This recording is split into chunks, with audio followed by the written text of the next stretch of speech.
Knowledge Products presents The Giants of Philosophy, Plato, narrated by Charlton Heston. Part 5. For Plato, the connections among philosophical questions are more basic and more important than their differences. These connections are especially noticeable in the relation between Plato's view of ethics and his political theory. Here we find a connection between the life of the individual, which ethics is concerned with, and the life of society, or the state, which is the subject of political theory. For Plato, in fact, the state is a more fundamental entity than the individual, not because the state is larger or more powerful, but because human existence is itself essentially social. A person who is not part of a social or political structure would have a hard time surviving at all.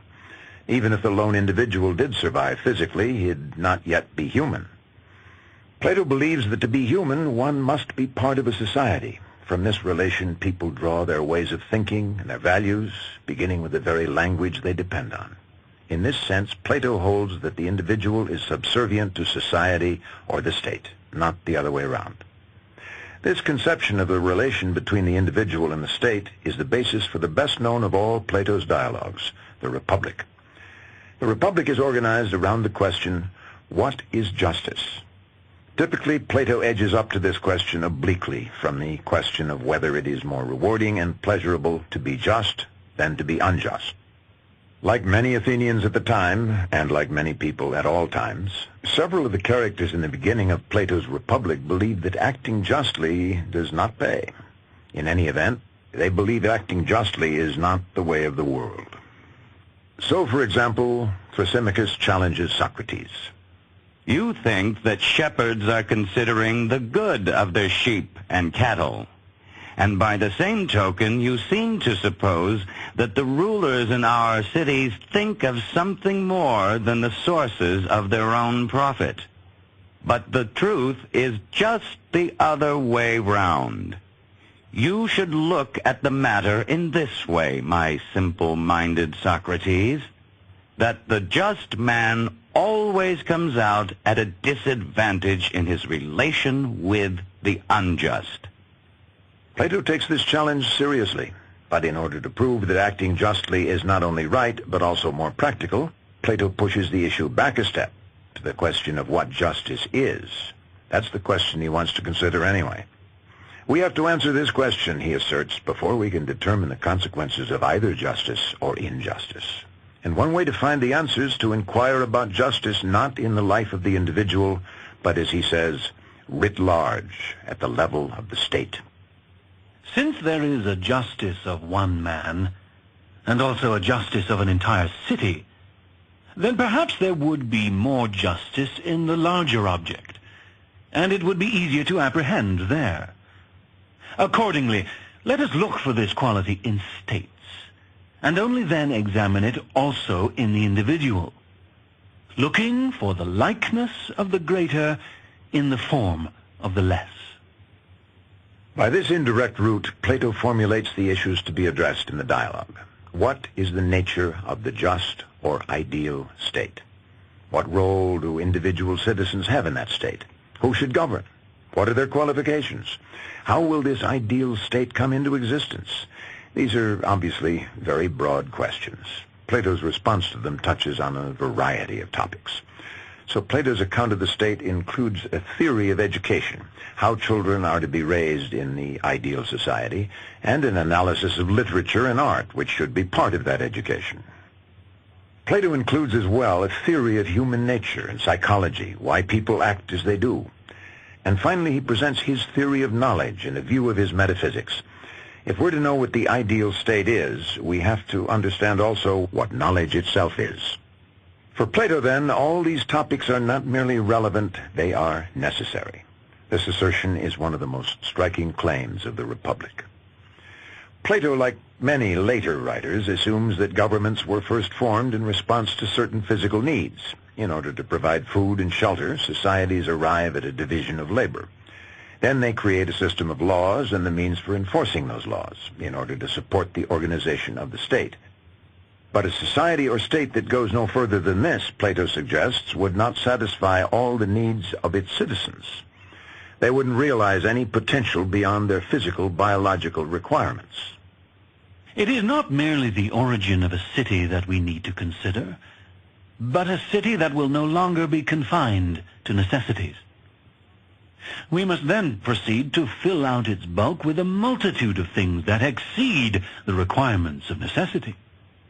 For example, with the poets and musicians, with the soldiers, and with those who are to govern. In a society concerned only with material needs, there would be no life of the mind. There would be no goal for living other than to survive physically. Certainly there would be no place for the ideals of ethics or political justice. But this can be changed.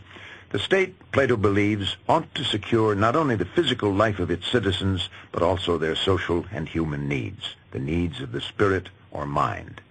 It's difficult, of course, to know exactly what these needs are, but it's essential to speculate about them if we're to imagine what an ideal state might be.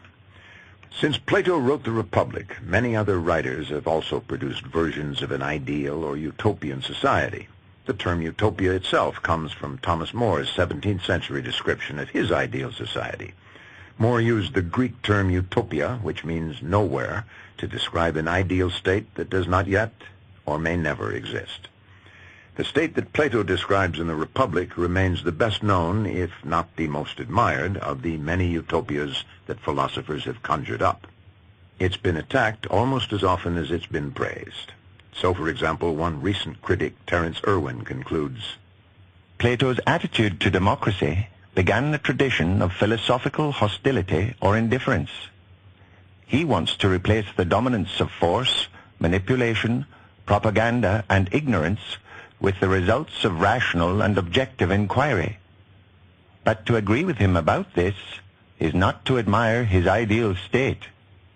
The most extreme charge against the Republic, that in the end it amounts to no more than a fascist or totalitarian state, would, if valid, be serious indeed.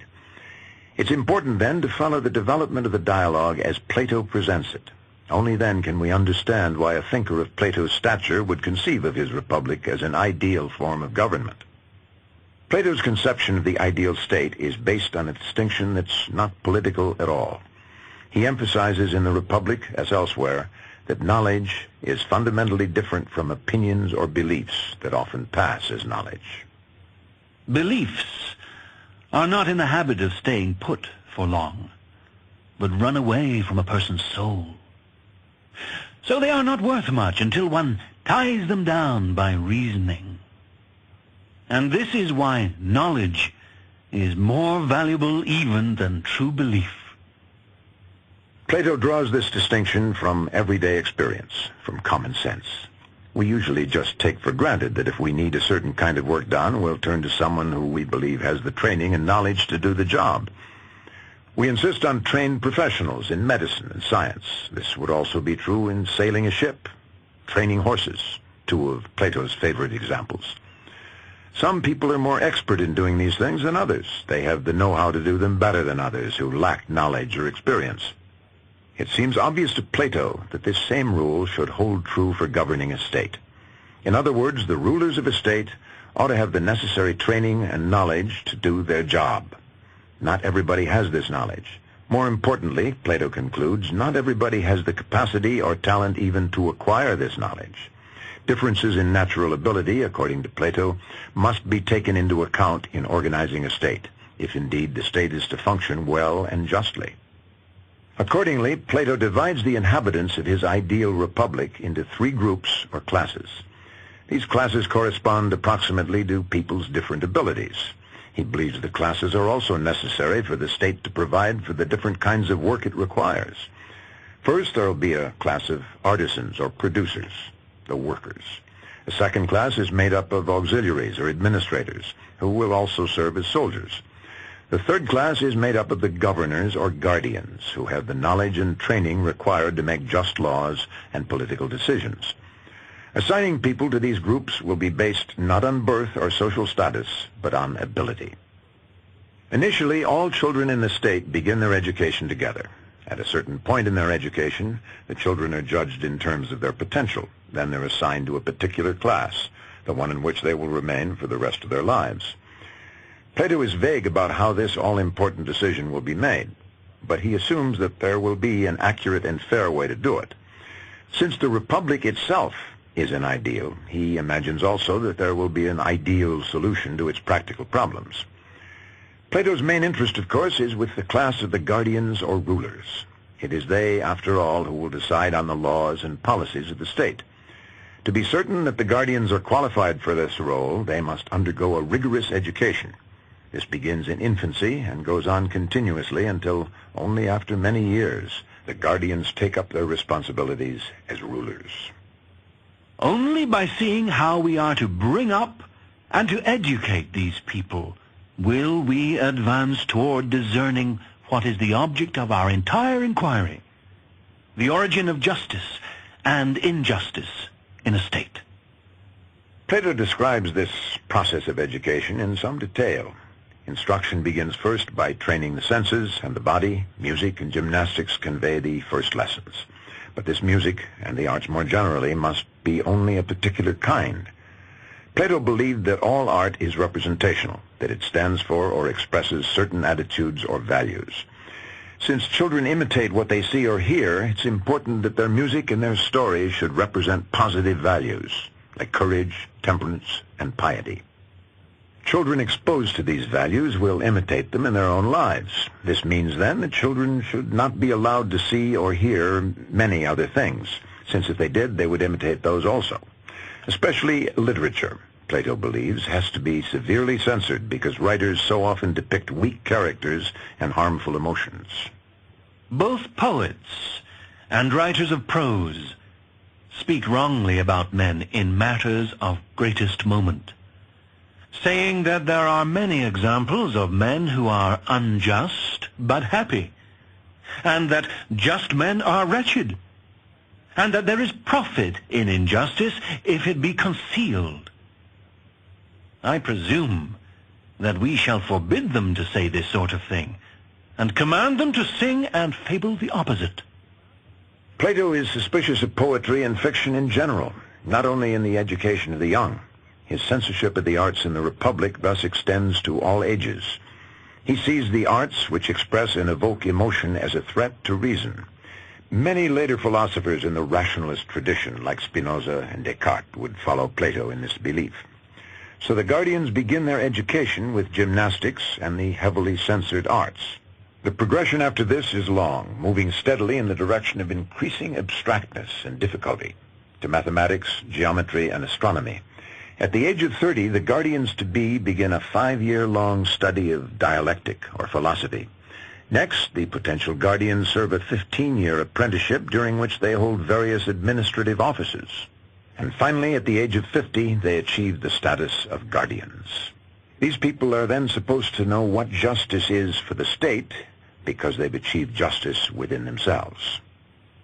Justice means that a person must not allow the impulses in his soul to interfere and meddle with one another, but that having attained self-mastery within himself, he should then, and only then, turn to practice in political action.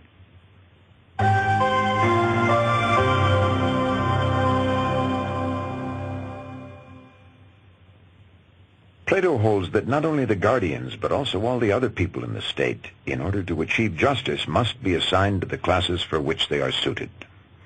There are two principal reasons for this. First, everyone in an ideal state ought to be doing the work for which he's best suited. Whatever their work, people in jobs for which they're not qualified or which they don't want will do these jobs badly. In Plato's view, this combination of discontent and incompetence would disrupt the ideal balance of a just state. He embraces this first and crucial principle, however, without considering the serious question of how to decide who is best suited for what work. Plato believes that the assignment to classes is also necessary for a second reason, that in their positions the guardians or rulers will have genuine knowledge, understanding exactly what the needs and possibilities of a just society are. This is, after all, what their role in the ideal state requires. They become rulers only once this requirement has been met. In a number of the proposals mentioned so far, Plato assumes without argument that people differ naturally in their abilities. He also assumes that these abilities are relevant to governing a state. He's aware of many of the objections that might be raised against these views, and he responds to them at least in part. So, for example, there's the question of deciding exactly how the members of the guardian class are to be chosen. Who decides? On what basis? Here Plato's answer mainly repeats and insists on the goal to be achieved. The guardians must be chosen on the basis of their ability to do their work, that is, to govern justly. Initially, everyone's eligible. And here, in fact, Plato takes a step that was quite radical for his time. He includes women as well as men among those who are eligible to rule. The only condition, again, is that a potential guardian should be qualified. Then there is no pursuit of the administrators of a state that belongs to a woman because she is a woman, or to a man because he is a man. But the natural capacities are distributed alike among both creatures, and women naturally share in all pursuits. For the production of a female guardian, then, our education will not be one thing for men and another for women, especially since the nature which we hand over to it is the same. There are, of course, other problems to be faced. Plato tries to make certain, for example, that people will not be attracted to the role of guardians in order to gain power, or because of its potential material rewards. To ensure this, the guardians are forbidden to own property. If they had private belongings, that would be an incentive for them to follow their own interests, not those of the community. They're not even allowed to enjoy the usual pleasure of family life. Childbearing is to be arranged by the state, even to the details of matchmaking. Plato was an early believer in eugenics, the doctrine that children should be bred in order to produce the greatest amount of talent and intelligence. The children who are born to guardians, moreover, are supposed to accept all guardians equally as their parents. Yet even here, Plato tries to avoid the possibility of favoritism. We might expect that the members of all the classes, the guardians, the artisans, and the auxiliaries, might object that there's little incentive for them to accept their assigned roles in this highly regulated state. So one of the characters in the Republic, Adeimantus, has this to say. What will be your defense, Socrates, if anyone objects that you are not making these men very happy, and that through their own fault? For the city really belongs to them, and yet they get no enjoyment out of it, as ordinary men do, by owning lands and building fine big houses and providing them with suitable furniture, and winning the favor of the gods by private sacrifices, and entertaining guests, and enjoying all those possessions of gold and silver that is customary for those who are expecting to be happy. Plato answers this objection by stressing that the guardians, because they are rational, will recognize the importance of their role in the state. As a result of their education and the way they're required to live, they should not put undue value on material goods. But to ensure this, and also to ensure that the other citizens accept their roles, Plato refers here, once again, to a myth. His phrase, a noble lie, which is to be told to all the citizens of the Republic. While being created, this story goes, some people have been mixed with gold, some with silver, some with the baser metals of tin and lead. Nature, then, is responsible for the different positions they have in the state, for the different lives they're to lead there. With this story as a disguise for the truth, Plato believes, the citizens of the state will accept the roles given them. Here, just as with the other myths that Plato relates in the dialogues, the kernel of the myth is something that Plato believes is literally true, that there are natural differences in ability among people. Those differences, he holds, are quite fundamental in determining what people should do with their lives. But what happens to justice in this arrangement? The Republic as a whole is to be constructed around the ideal of justice. And Plato now points out that justice is not something in addition to all these other arrangements. He writes, Now is the time for us, like huntsmen, to surround the animal's hiding place, and to keep watch, so that justice may not slip through and get away from us and vanish from our sight. This is the end of Part 5. Please download Part 6 to continue.